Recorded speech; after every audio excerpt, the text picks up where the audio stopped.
Well, many people turned to religion to help them cope in the days after the 9/11 attacks, and some even chose new faiths, including Islam. That may be no surprise, since a quarter of the estimated 6 million Muslims in the United States are converts. Delia Gallagher looks at two people who chose that path.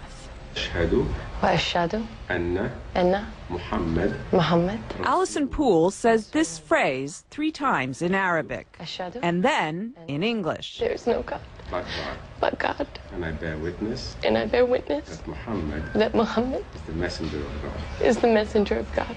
And her conversion ceremony is complete. She's now a Muslim.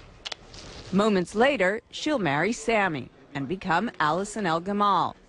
But Allison, who was raised a Southern Baptist in North Carolina, says faith, not marriage, made her want to become a Muslim.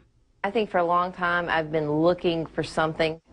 There's been like a piece missing. Always one little thing that maybe wasn't right.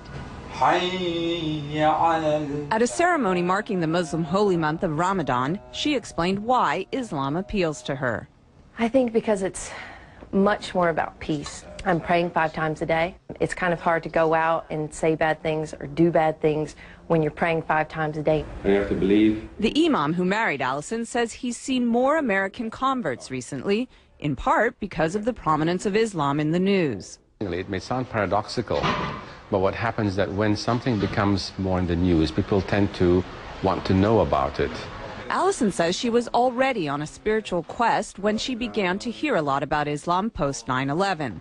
Barbara Cardebuke, another recent Muslim convert, says 9/11 also played a part in her conversion. After 9/11, I thought this is the time when people really have to start looking for real answers to get away from everybody fighting back and war. You have to start looking towards God. Barbara says through Islam she found a one-on-one relationship with God she was unable to find as a Roman Catholic. I always felt when you go to church you're praying to Jesus or you're doing Hail Marys. You're not, I used to think, well, where's God? She says her family has been mostly supportive of her conversion.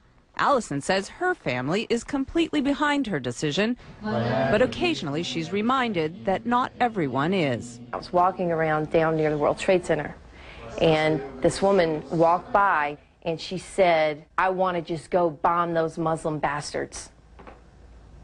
And I heard her say it, and it really struck me, because I was like, you know what, that's me. This is something that's brought me a peace that I've never known. And it's still so misunderstood. It's a choice she's proud of and says she'll keep for life. Delia Gallagher, CNN.